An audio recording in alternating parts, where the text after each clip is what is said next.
to be consumed, we can't be short-sighted. Verse 29 says, and everyone who has left houses or brothers or sisters or father or mother or children or fields for my sake will receive 100 times as much and will inherit eternal life. I said this the last time that I spoke, and I know I repeat myself a lot, but in our house, it's what will it matter in 100 years?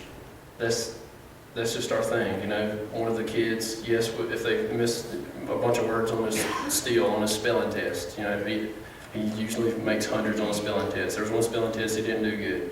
Of course, we said, hey, you need to study, do better, but it's not the end of the world. It's a spelling test, right? But to him, it's a spelling test. It's 3 words. Actually, he really doesn't care. But anyway, I was wondering. bad example.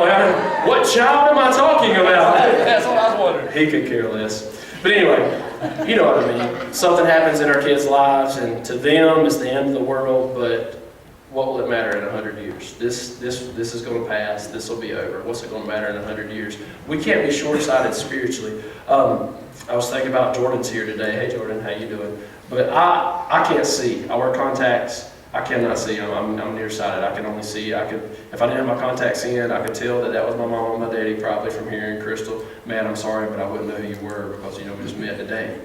But without my contacts in, you people in the back row, you would not exist to me.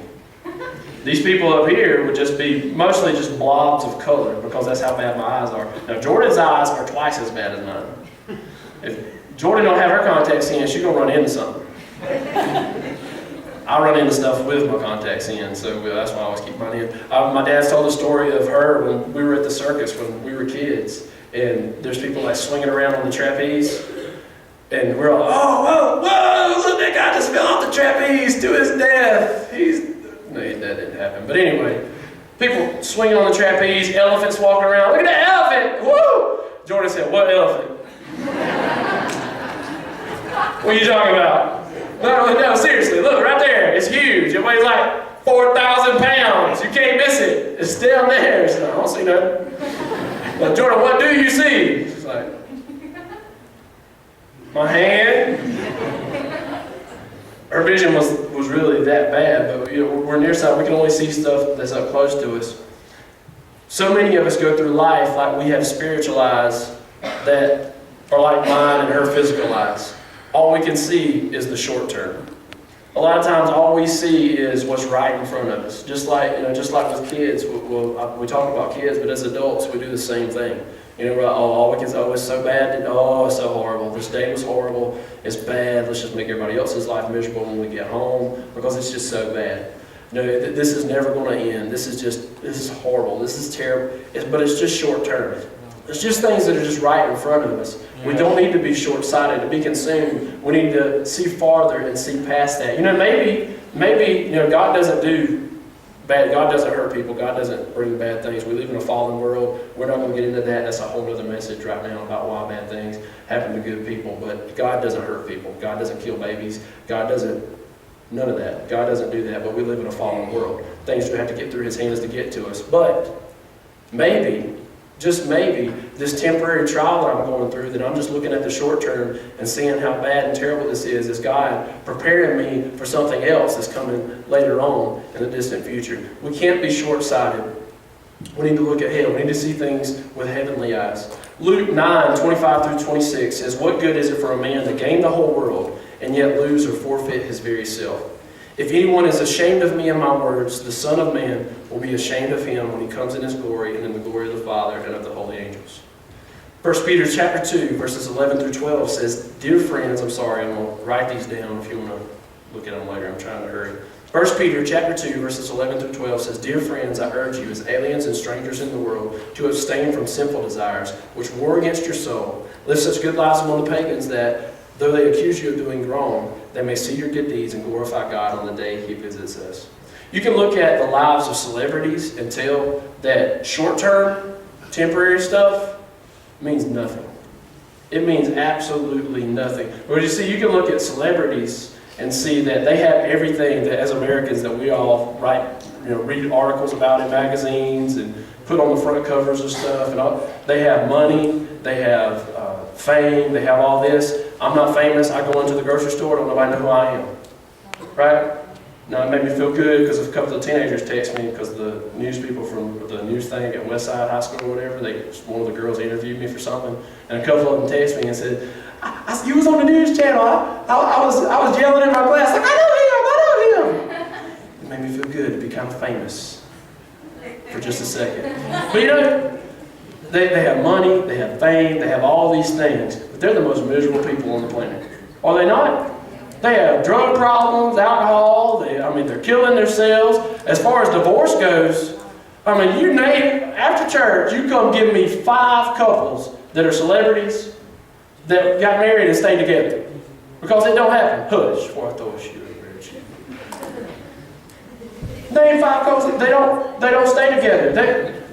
The divorce rate in the church is like 50%, right? And 50% of all marriages end in divorce. Celebrities, I'm going to say it's like 99.95%. That's not, statistically correct, but I'm going to go, it might be. They're the most miserable people on the planet. They have everything though, right? As far as Americans are concerned, they have everything. Cars, you name it, they got it, but they're miserable because that's just short-term stuff. That's just stuff that the world will take, and we'll take from the world and try and fill ourselves with to satisfy ourselves, but there's only one thing that will satisfy that, and that's the long term of a relationship with Jesus and being consumed by Him. To be consumed, we can't be short-sighted, and then the last thing is, to be consumed, we have to understand that to finish first, we have to finish last. Verse 30 says, but many who are first will be last, and many who are last will be first. We are supposed to look like Jesus Christ. Daily, we're supposed to be more and more like Him, and we should be consumed by what He was consumed by.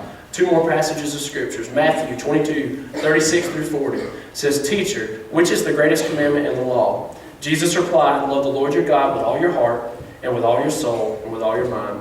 This is the first and greatest commandment. And the second is like it, love your neighbor as yourself. All the law and the prophets hang on these 2 commandments. Jesus was consumed first with a love for His Father, and He was also consumed with a love for mankind. Jesus was consumed with going about the Father's business, and that was restoring mankind to God. Mark chapter 10, verse 42 through 45 says, Jesus called them together and said, you know that those who are regarded as rulers of the Gentiles lord it over them, and their high officials exercise authority over them. Not so with you. Instead, whoever wants to become great among you must be your servant, and whoever wants to be first must be slave of all. For even the Son of Man did not come to be served, but to serve, and to give His life as a ransom for many.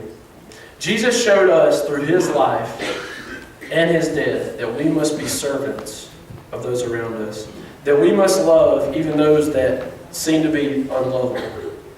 He's calling this church, Freedom Center, to be totally consumed with a love for Him and a love for the hurting world around us. He's calling you to be totally consumed with a love for Him and a relationship with Him and a love for the people around you. Not to be short-sighted, not just to coast through life, to put it on autopilot, go through your job, live for just Friday. Oh, Friday's coming. Oh, I'm so glad it's Friday. Friday's here. And then Saturday comes, Sunday's coming, and it's Monday. I got a case of the Mondays. Monday's back again.